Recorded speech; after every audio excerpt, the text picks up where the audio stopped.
Very nice find for $1. Okay, moving on here. Strange Tales featuring Doctor Strange. No idea if there's any key significance, but that's just an awesome cover. Doctor Strange and Thor battling it out as Loki seems to be controlling them. So, in the end, only Victor shall be Loki, god of evil.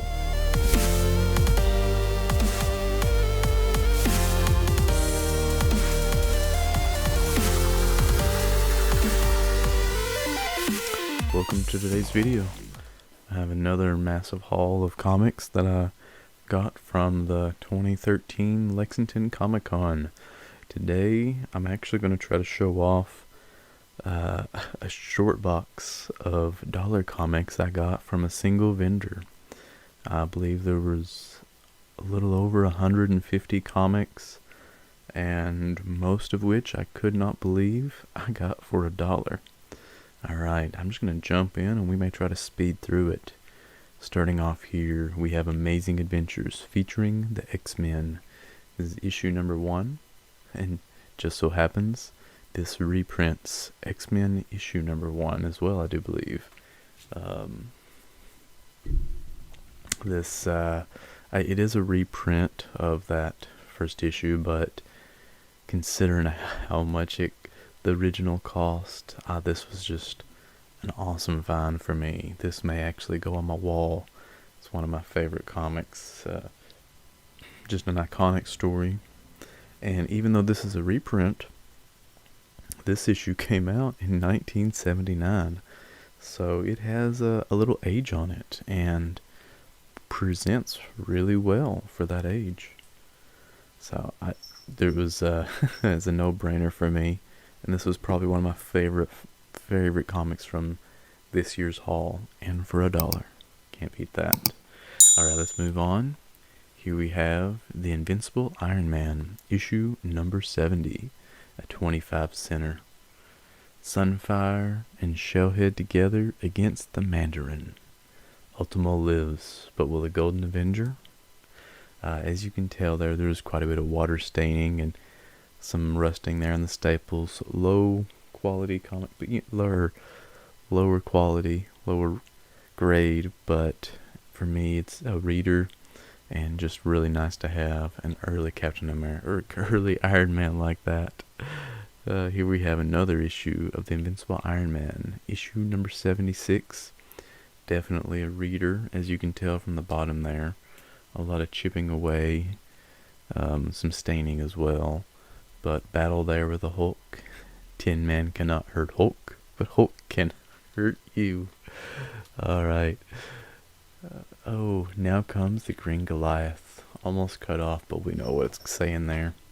I believe the cover's where most of the damage is. The story is still intact. I do believe I read through this one some before bagging and boarding. That was a thing. Many of these comics were not bagged or boarded. Some still are not, but I tried to bag and board as many as possible.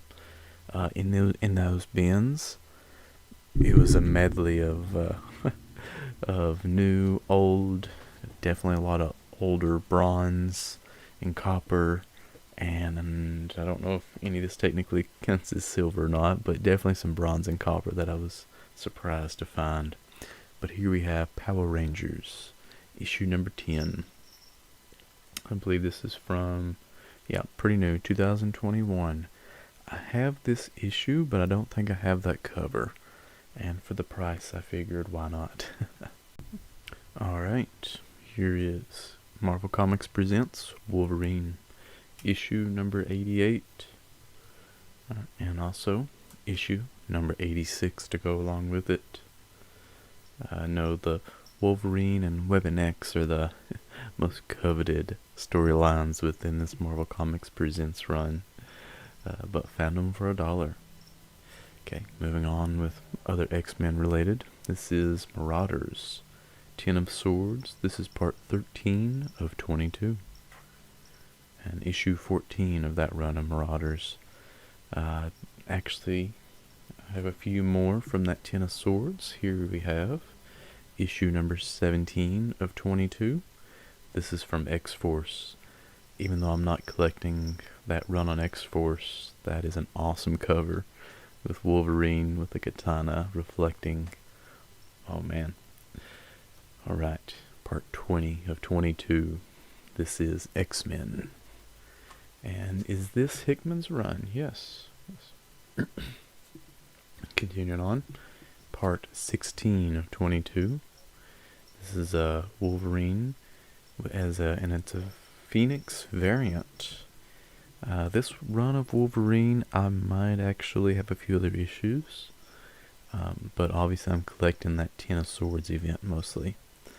Alright, back to the main run of Uncanny X-Men, issue number 220. This is kind of a lower grade copy, obviously, but when I can find a lower number X-Men, I tend to grab it. Forward, you coward! Show your face. I want my powers back now. No idea what's going on there, but I believe I might have a few others in that area, so maybe I can give it a read here soon. Alright, this was actually one of the coolest finds for me of that day. This is issue number 4 in that 4-issue limited series of The Falcon. This is from 1982, I guess, 83. And this was one when I first got back into collecting comics, I guess 2 years ago now, or more. This little mini run was one of the first things I came across.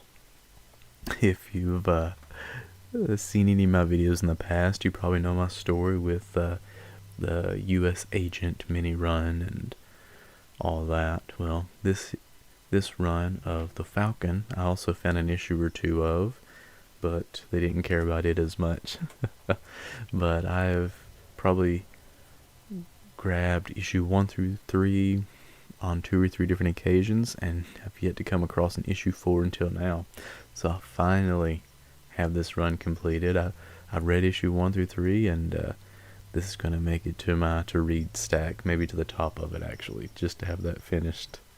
Neat little story with Falcon, Electro as the villain obviously, and Captain America coming in issue 3 trying to help save the day. And I guess I gotta read this issue 4 to figure out how it ends.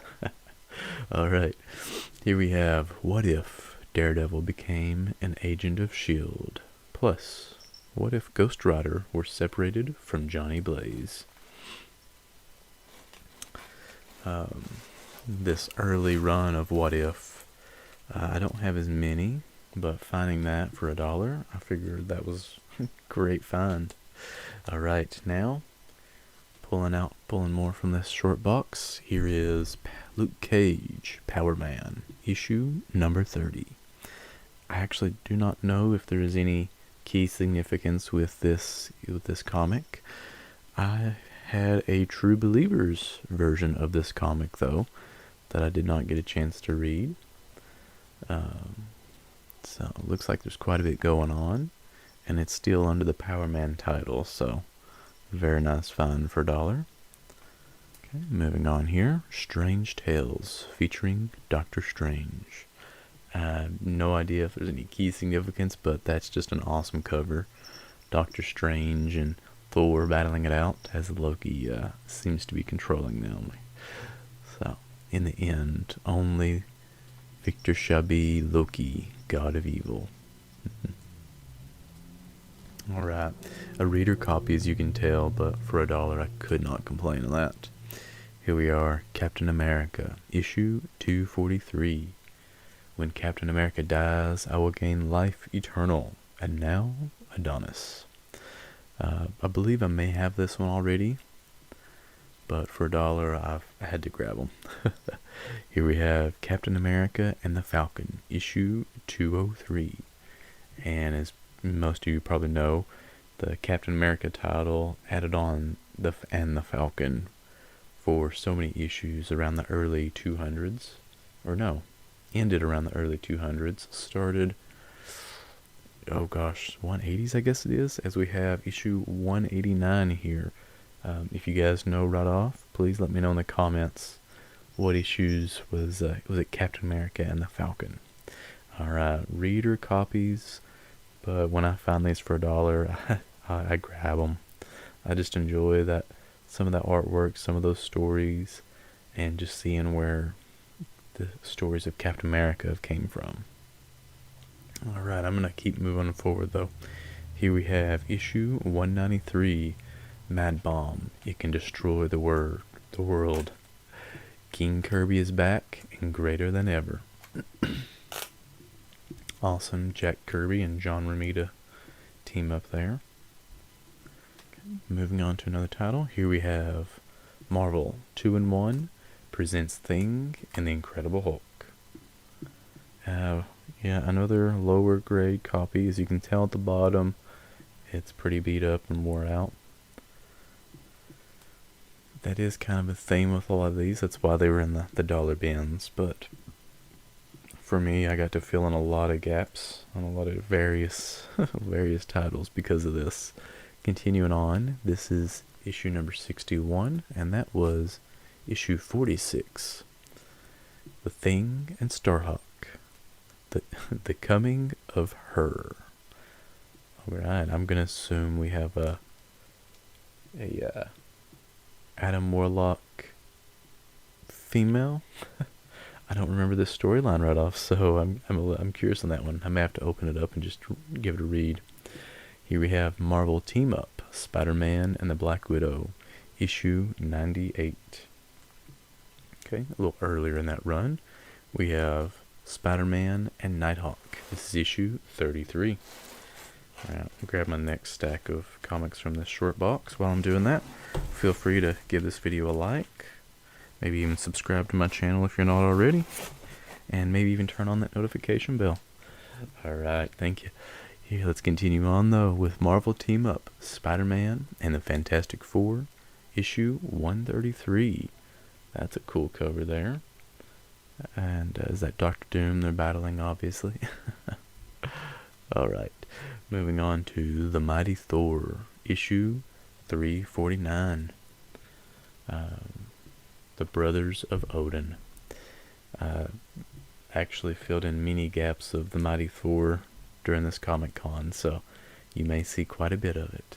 Okay, here we have double-sized annual. This is the 13th annual, and it's a newsstand, I do believe. Okay, here is the 14th for the Atlantis Attacks crossover event. I don't recall having this issue already, so this might have been one of the few that I was missing.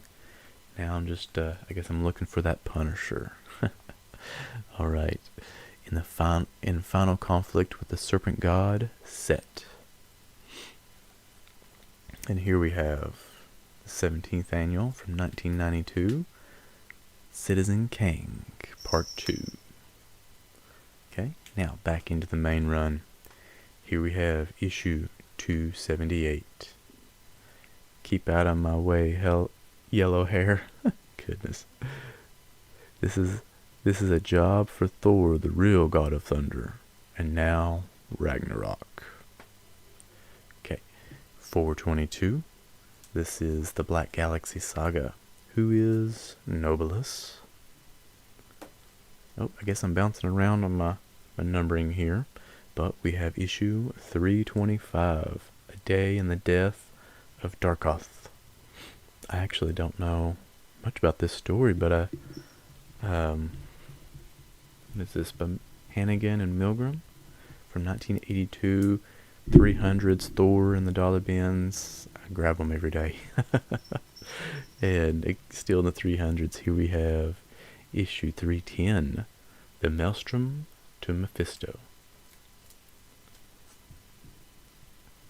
Okay, still 356. I actually have this comic already, but as a coverless. And it's a funny little read there. Stand aside, Thunder God. Walt Simonson is on vacation, and so art thou. Goodness, featuring a Thor Hercules clash you're not gonna believe, and it's a newsstand. Okay, moving on to The Avengers. Issue 264, and now the all-new Yellow Jacket. Here we are, a good issue 156, an earlier Avengers, earlier for me at least, newsstand, as you can tell. It is a reader copy, but for $1, I could not say no.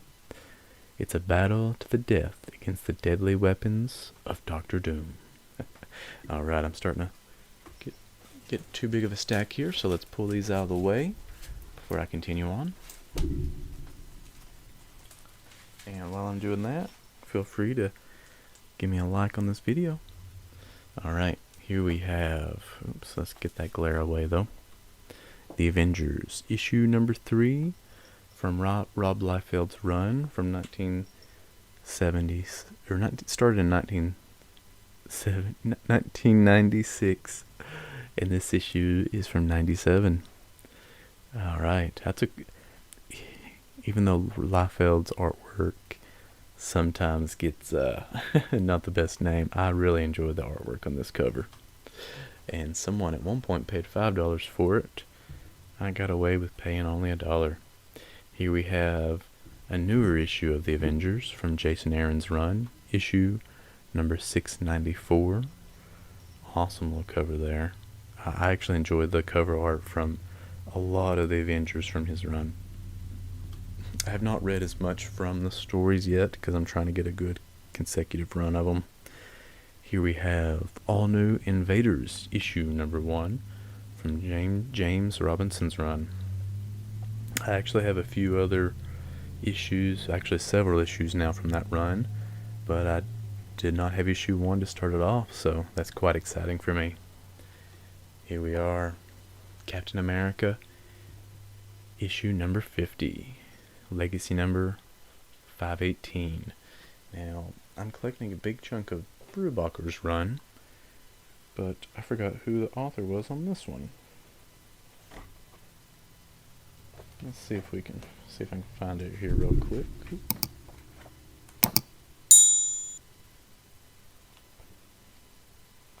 So, I'm just going to place this up here. Relics. Brian David Marshall. I actually don't know that author that well.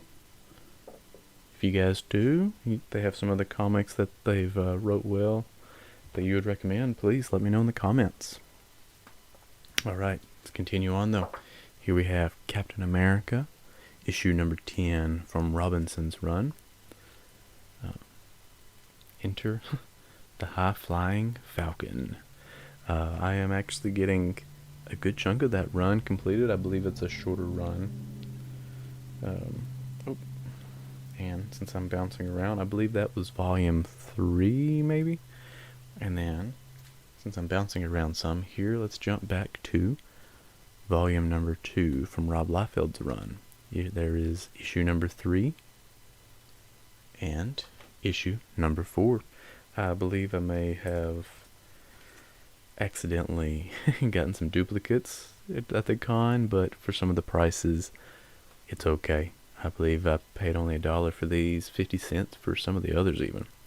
Here we have Captain America from Brubaker's run, issue number 36, as well as issue 43 and issue 45.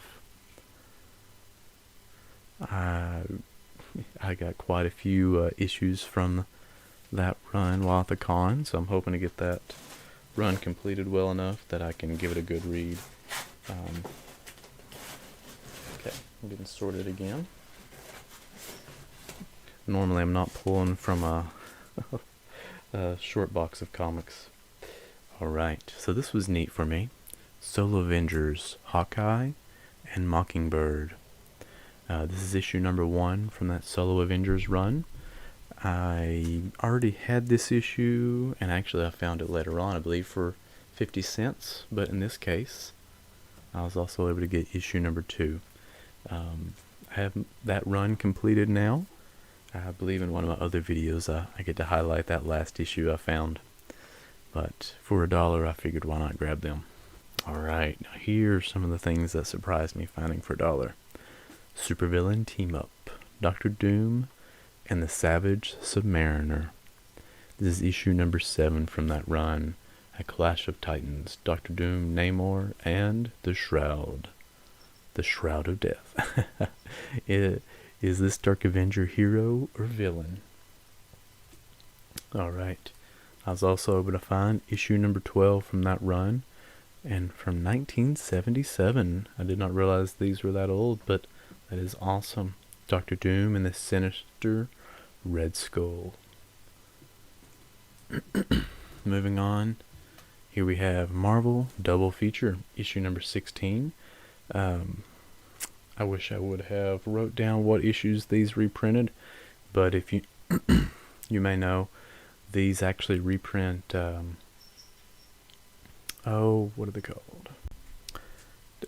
Reprint from Tales of Suspense. I did not write what issue number that they reprint right off, but I was able to grab quite a few of these, it felt like. So here is an issue number 6, Enter the Adaptoid. Here we have number 7, Enter the Tumbler and Exit Captain America Death. And I don't know if right off if these are consecutive issues that are reprinted. I will be giving these a read once I get them sorted in. And these were not bagged and boarded. As you can tell, they are reader copies. And these being reprints makes it an easier way for me to access these early stories as in print. Yeah. Alright, slide these over, make some more room. Here's issue number 15 from that Marvel double feature. I believe these are usually $5 to $10 books. Most of them in their condition. Made it a little more easy to find them for $1. I just enjoy having those stories in print for a very cheap price. And maybe later on I will do a short blocks flip through with the issues that they reprint. Okay, and here is issue number 17. Some consecutive issues here, as you can tell. Okay, as well as issue number 18. I don't remember the issue number, but I believe this reprints the first appearance of MODOK, which is very cool. Even though his MCU debut was not the most favorable, it has happened, and I didn't hate it as much as some people. Alright, and here is issue number 19 to complete my almost consecutive run of Marvel double feature that I got from these dollar bins. Alright, let's continue on though. Here is a very reader copy of Marvel Super Action, issue number 18. Behold the Vision. Of course, this one, as you can guess, reprints that first appearance of Vision. I cannot think of that issue number right off, but that cover is pretty iconic, even in the condition it is in. Alright, Marvel Super Action, or Marvel Triple Action this time. This is issue number 46, The Avengers versus the X-Men. Okay, I might be bouncing around with my numbering here, because I have issue number 41. These are from 1978. As well as issue 47, Delivers from the Masters of Evil. Alright, let's see if I can do this next run. This is The Hands of Shang-Chi, Master of Kung Fu, issue 39. Shang-Chi battles to the death against Cat, the greatest martial artist master of all. Fight without pity.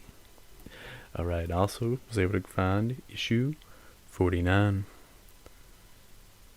Shaka Khan, the Demon Warrior, given life by Fu Manchu to bring death to Shang-Chi.